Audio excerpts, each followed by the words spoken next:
नमस्कार। वर्तमान समय में एमडीएच के मसाले को लेकर मामला तूल पकड़ चुका है।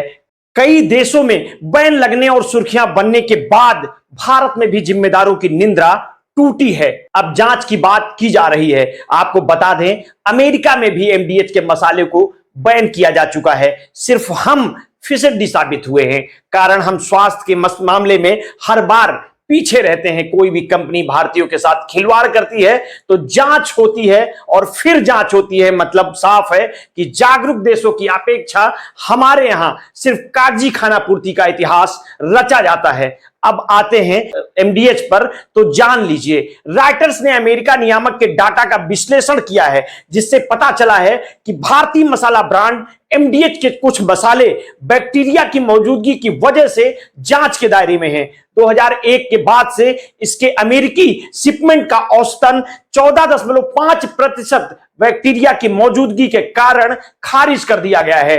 हांगकांग ने पिछले महीने एमडीएच के 3 मसाले और एक अन्य भारतीय कंपनी एवरेस्ट के एक मसाले की बिक्री पर रोक लगा दी थी। इन मसालों में कथित तौर पर कैंसर का कारण बनने वाली कीटनाशकों की उच्च मात्रा पाई गई थी। इन उत्पादों में कैंसरजनक एथिलीन ऑक्साइड का इस्तेमाल इंसानों के लिए अनुपयुक्त और लंबे समय तक इसके संपर्क में रहने से कैंसर का खतरा होता है। जबकि इन मसाला कंपनियों के जिम्मेदारों ने कहा है कि उनके प्रोडक्ट्स सुरक्षित हैं। एमडीएच का कहना है कि वो मसालों के स्टोरेज, प्रोसेसिंग या पैकिंग के किसी भी चरण में एथिलीन ऑक्साइड का इस्तेमाल नहीं करती है। अमेरिका, ऑस्ट्रेलिया और भारत के अधिकारी इस मामले की जांच में जुटे हैं। ऐसा कहा जा रहा है दोनों ब्रांड भारत में लोकप्रिय हैं और दुनिया भर में निर्यात किए जाते हैं। भारत दुनिया का सबसे बड़ा मसाला उत्पादक है और मसालों का सबसे बड़ा उपभोक्ता और निर्यातक भी है।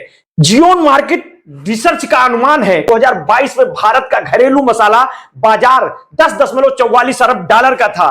भारतीय मसाला बोर्ड का कहना है कि भारत ने 2022-23 के दौरान 4 अरब डॉलर के उत्पादों का निर्यात किया है। जांच के इन ताजा मामलों से पहले 100 साल से अधिक पुरानी कंपनी एमडीएच के प्रोडक्ट्स को बैक्टीरिया की मौजूदगी के कारण अमेरिका में बिक्री के लिए अस्वीकार कर दिया गया था। सैल्मोनेला के कारण इंसान को गैस्ट्रोइंटेस्टाइनल बीमारी होने का खतरा रहता है। समाचार एजेंसी रॉयटर्स ने US food and drugs administration FDA द्वारा ताजा उपलब्ध आंकड़ों का विश्लेषण किया है, जिसके मुताबिक अक्टूबर 2023 और 3 मई के बीच सैल्मोनेला के लिए जांच में विफल रहने के बाद अमेरिका ने एमडीएच के 65 शिपमेंट में से लगभग 20% यानी 13 को खारिज कर दिया है।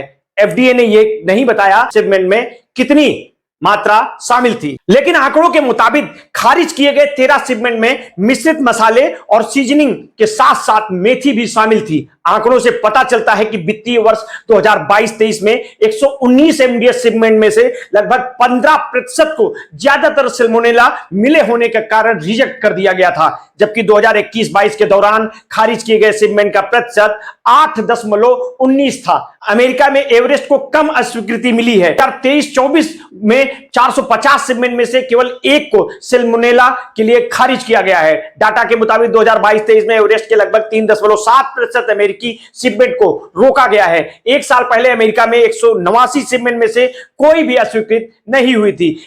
एफडीए डाटा पर सवालों के जवाब में एमडीएच के प्रवक्ता ने कहा कि उसके प्रोडक्ट्स सुरक्षित हैं। वहीं एवरेस्ट ने कहा कि वित्तीय वर्ष 2023-24 में उसके अमेरिकी शिपमेंट की असाधारण अस्वीकृति दर 1% से कम थी। एवरेस्ट ने कहा कि उनके मसाले सुरक्षित हैं। यूएस एफडीए और भारतीय मसाला बोर्ड ने इस बारे में टिप्पणी के अनुरोधों का जवाब नहीं दिया है। बोर्ड गुणवत्ता मानकों के अनुपालन के लिए एमडीएच और एवरेस्ट की सुविधाओं का निरीक्षण कर रहा है, लेकिन नतीजे अभी तक सार्वजनिक नहीं किए गए हैं। दशकों से एमडीएच और एवरेस्ट भारत में सबसे बड़े मसाला निर्माताओं में से एक रहे हैं, जो सब्जी और कई व्यंजनों को स्वादिष्ट बनाने के लिए घरेलू रसोई से लेकर रेस्टोरेंट तक बड़े पैमाने में इस्तेमाल किया जाने वाला प्रोडक्ट्स है। 16 मई को प्रकाशित अमर उजाला की खबर पर गौर करें तो रासायनिक खाद और कीटनाशकों के अंधाधुंध प्रयोग से पैदावार तो जरूर बढ़ी है, लेकिन दूसरी तरफ मिट्टी की सेहत खराब होने लगी है। कृषि वैज्ञानिकों के अनुसार फसल के अच्छे उत्पादन के लिए मिट्टी में कार्बनिक पदार्थ की मात्रा 0.5% या इससे अधिक होनी चाहिए, लेकिन वर्तमान में यह मात्रा 0.2% पर आ गिरी है। ये मिट्टी की सेहत के लिए अच्छे संकेत नहीं है। मसाला उद्योग से जुड़े कारोबारियों का सवाल है कि उसी मिट्टी से रसोई मसाले से में पहुंचने वाले कीटनाशकों से कैसे बचा जाए। कभी फसलों के लिए वरदान समझे जाने वाले ये कीटनाशक आज बेतहाशा बढ़ते उपयोग के चलते अभिशाप बन गए हैं। ये पर्यावरण के साथ साथ पानी, मिट्टी और हवा और खाद्य पदार्थों को भी जहरीला बना रहे हैं। इनका आधाधुंध तरीके से खेतों में होता उपयोग किसानों के लिए भी खतरा है, क्योंकि ये मिट्टी की गुणवत्ता को खराब कर रहा है। उद्यमियों का कहना है कि खड़े मसालों की खेती में 55 से ज्यादा कीटनाशकों का इस्तेमाल हो रहा है। मानकों से ज्यादा कीटनाशक मिट्टी में ही घुल गए, जिनका असर खड़े मसालों में आ गया है। कच्चे माल की प्रकृति में ही शामिल कीटनाशकों को कैसे हटाया जाए, इसकी प्रोसेसिंग का रास्ता और तकनीकी बताई जाए। पेस्टिसाइड एटलस रिपोर्ट के मुताबिक कीटनाशकों के कारण खेतों में रहने वाली चिड़ियों और तितलियों की आबादी में भी करीब 30% की गिरावट आई है। भारतीय रसोई में इस्तेमाल होने वाले पैकेट बंद मसालों पर प्रतिबंध और जांच के दायरे में आने के बाद उद्योग की साख संकट में है। करीब 80,000 करोड़ के इस कारोबार में भारत का सिक्का चलता है। उद्यमियों के मुताबिक प्रतिबंधों की वजह से विदेशों के साथ साथ घरेलू बाजार में भी मसालों की खपत में 15% की कमी आ गई है, यानी 11,000 करोड़ का झटका लग चुका है। अकेले यूपी की मसाला इंडस्ट्री को 4,000 करोड़ का नुकसान हो चुका है। वहीं food safety and standards authority of India ने उन खबरों का खंडन किया है जिसमें कहा गया है कि घातक एथिलीन ऑक्साइड की न्यूनतम मानक सीमा को 10 गुना बढ़ा दिया गया है। इंडस्ट्री ऐसे प्रतिबंधों को अंतरराष्ट्रीय षड्यंत्र भी मान रही है ताकि चीन सहित कुछ अन्य देश मसाला निर्यात में भारत को मात दे सके। भारत रसोई मसालों के निर्यात में नंबर 1 है। सिंगापुर और हांगकांग, ऑस्ट्रेलिया ने भी मसालों की जांच शुरू कर दी है। अमेरिका ने भी 22 भारतीय मसालों की जांच के दायरे में शामिल कर दिया है। आर्थिक शोध संस्थान ग्लोबल ट्रेड रिसर्च इनिशिएटिव के मुताबिक अगर जांच का दायरा इसी तरह बढ़ता रहा तो हालात गंभीर हो जाएंगे, क्योंकि विदेशों में भारतीय मसालों का कारोबार 45,000 करोड़ रुपए से ज्यादा है। विदेशों में किसी तरह का एक्शन लिया गया तो मसाला निर्यात को 50% तक नुकसान हो सकता है। भारतीय मसालों का सबसे बड़ा ग्राहक चीन है, दूसरे नंबर पर अमेरिका और तीसरे पर बांग्लादेश है। इनके अतिरिक्त England, Nepal, Indonesia, Malaysia, Germany, Thailand, Sri Lanka, Netherland और संयुक्त अरब अमीरात भी मसालों के बड़े खरीदार हैं। कुल निर्यात होने वाले मसालों में 2/3 इन्हीं देशों की हिस्सेदारी है। खास बात यह है कि भारतीय लाल मिर्च, इलायची, छोटी और बड़ी, धनिया, हल्दी, अजवाइन, जीरा, सौंफ, मेथी, अजवाइन, सरसों, सौंफ, जायफल और जावित्री के मुरीद पूरी दुनिया के देश हैं। हींग और इमली की मांग 3 साल में 30% बढ़ी है।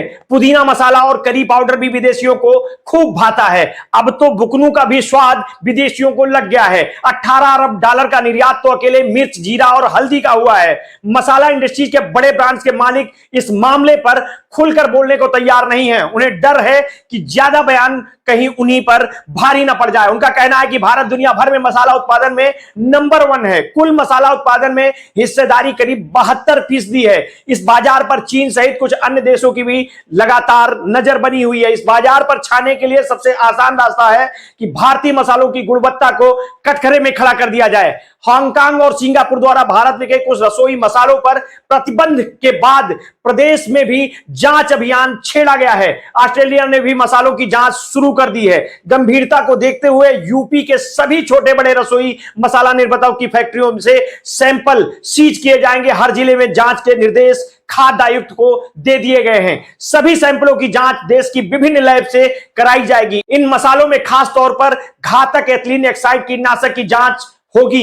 रिपोर्ट को एफएसएसआई भेजा जाएगा। यूपी में रसोई मसाले की इंडस्ट्रीज 10,000 करोड़ रुपए से ज्यादा है। एथिलीन ऑक्साइड का इस्तेमाल मसालों में फूड स्टेबलाइजर के रूप में होता है। इसका लंबे वक्त तक सीमा से अधिक सेवन करने पर कैंसर जैसी जानलेवा बीमारी का खतरा रहता है। उत्तर प्रदेश रसोई मसालों की ब्रांडिंग और ट्रेंडिंग का एक बड़ा केंद्र है। छोटे बड़े 40 से ज्यादा ब्रांड अकेले यूपी में से निकल रहे हैं। खाद्य एवं औषध प्रशासन विभाग का मानना है कि यह दिग्गज भारतीय ब्रांड्स के उत्पादकों की गुणवत्ता संदिग्ध है तो भारतीय बाजार में उपलब्ध मसालों को लेकर भी संदेह पैदा हो गया है। इसे दूर करने के लिए विभाग ने प्रदेश के सभी 80 जिलों में से सभी रसोई मसालों की गुणवत्ता जांच के निर्देश दिए हैं। इसे युद्ध स्तर पर चलाया जा रहा है ताकि जल्द से जल्द लैब टेस्ट कराकर रिपोर्ट प्राप्त की जाए। इस रिपोर्ट के आधार पर ही मसालों के भविष्य पर फैसला होगा। खास तौर पर कानपुर, लखनऊ, गाजियाबाद, नोएडा, हाथरस, हापुड़, आगरा, मेरठ, प्रयागराज आदि शहरों में खास तौर पर जांच की जाएगी, क्योंकि यूपी में बनने वाले 80% से ज्यादा ब्रांड इन्हीं शहरों के हैं। खाद्य एवं औषध प्रशासन के अपर मुख्य सचिव अनीता सिंह का कहना है कि रसोई मसालों में घातक केमिकल पाए जाने के बाद कुछ देशों द्वारा प्रतिबंध लगाए जाने का मामला गंभीर है। आम लोगों के स्वास्थ्य की सुरक्षा को देखते हुए पूरे प्रदेश में रसोई मसालों के सैंपल भरने के निर्देश दिए गए हैं। इन सैंपलों की जांच एनबीएल प्रयोगशाला में कराई जाएगी, जिसकी रिपोर्ट एफएसएसआई को भेजी जाएगी। रिपोर्ट के आधार पर ही आगे की कार्रवाई होगी। अब आगे देखना है कि कितनी सक्रियता दिखाई जाती है और क्या रिपोर्ट आती है। उसके लिए आप हमारे साथ जुड़े रहिए, समय समय पर हम आपको अपडेट देते रहेंगे। आपने अगर अभी तक हमारे इस चैनल को सब्सक्राइब नहीं किया है तो कर लीजिए, बेल आइकन दबाना ना भूलिए। अगर आपको हमारी स्टोरी अच्छी लगी तो हित मित्र शुभचिंतकों में उसे शेयर कर दीजिए। अपना ध्यान रखिए। बहुत बहुत धन्यवाद। साधुवाद।